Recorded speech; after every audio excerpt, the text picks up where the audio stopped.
لحظات أو ثواني بتفصل بين الحياة والموت، وممكن في اللحظة الأخيرة يظهر الأمل فجأة وتتنقذ بأعجوبة. هل للناجين دول سر خفي لا يعلمه إلا الله؟ أو يمكن صدقة أو حتى دعوة صادقة غيرت مصيرهم؟ دلوقتي هنعيش لحظات تحبس الأنفاس اتكتب لأصحابها عمر جديد. يلا نبدأ بذكر الله. سبحان الله وبحمده، سبحان الله العظيم.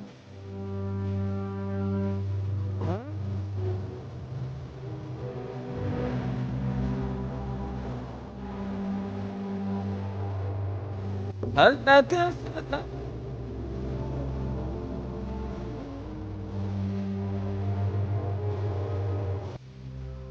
الفيديو ده من المملكة العربية السعودية.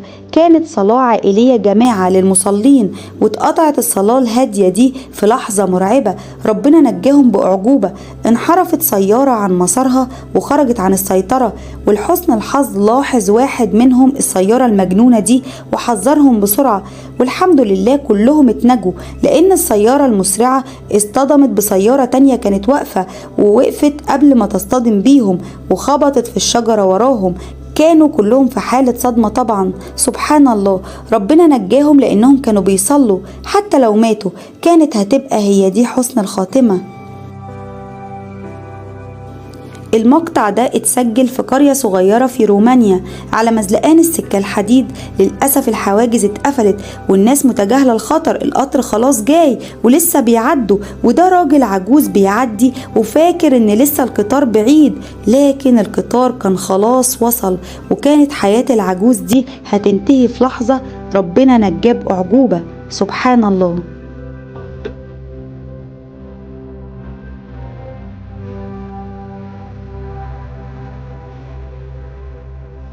ما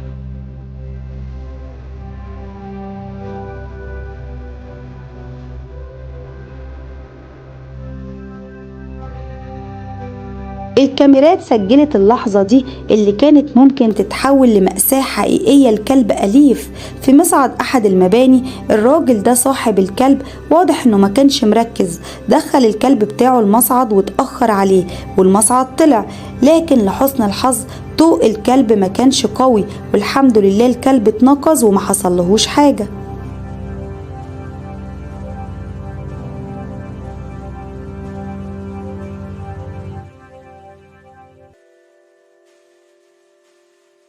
الطفل كان هيقع من مكان عالي جدا، ووالدته فضلت ماسكاه أطول فترة بكل قوتها، وتحت كان فيه الأطفال الأبطال دول جريوا بسرعة أنقذوه.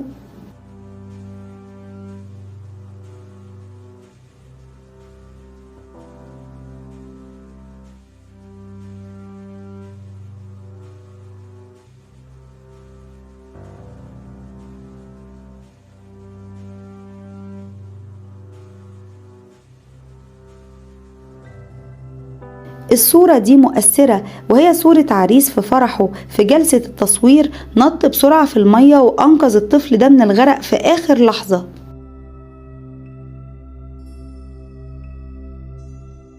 دي سيدة كانت بتسوق حافلة كبيرة ولاحظت طفلة صغيرة نازلة على الطريق السريع، فوقفت بسرعة بالعربية عشان تنزل تنقذ الطفلة الصغيرة قبل ما يحصل لها حاجة وحشة.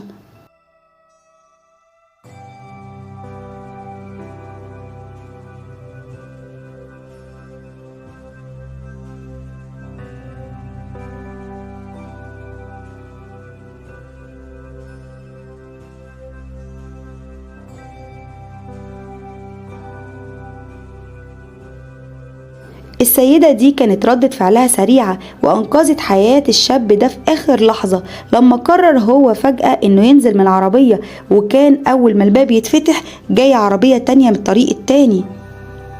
الشاب ده وهو سايق الموتوسيكل ما كانش واخد باله من حاجز القطار، فخبط فيه ووقع على السكة الحديد وما كانش قادر يقوم، لكن لحسن الحظ البطل ده كان واقف بعيد ولاحظ اللي حصل وتصرف بسرعة وجري أنقذ حياة الشاب ده قبل وصول القطار. هل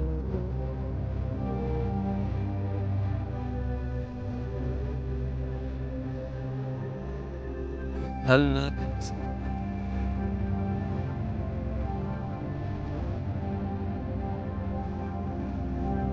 قصص لا تكشف إلا بكتابك حين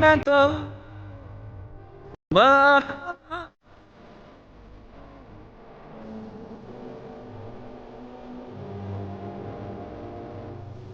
المنزل ده اتعرض لحريق ضخم، ورجال الإطفاء كانوا بيحاولوا يطفوا النار بكل قوتهم، لكن الراجل ده فجأة ظهر ودخل البيت وخاطر بحياته، والكل كان مستغرب بيعمل ايه ده. وبعد لحظات خرج واتضح انه خاطر بحياته عشان ينقذ كلبه اللي كان لسه جوه. الشاب ده كان بيعمل حركات بجسمه وما كانش واخد باله ان في صخرة كبيرة وراه، لكن من حسن الحظ شخص تاني خد باله وجري بسرعة ساعده يتفادى الصخرة في اخر لحظة. البطل الصغير ده انقذ حياة اخوه الرضيع من الوقوع من السرير في اخر لحظة، والحمد لله انه اتصرف بسرعة والرضيع ما حصلهوش حاجة. ورا كل معجزة عناية إلهية بنحس بيها، ممكن تكون صلاة في جوف الليل، أو صدقة خفية، أو عطف على حيوان مسكين، أو يمكن عمل صالح صاحبه نسيه، لكن ربنا ما بينساش. فاوعى تيأس أبدا، ربنا قادر يغير مصيرك انت كمان في طرفة عين. أتمنى كل بطل وصل معايا لحد هنا وعجبه الفيديو اعمل لايك وشاركه مع أصحابك واشترك معنا في القناة. وختاما، اللهم صل وسلم وبارك على سيدنا محمد وعلى آله وصحبه وسلم أجمعين، ودمتم في أمان الله. مع السلامة.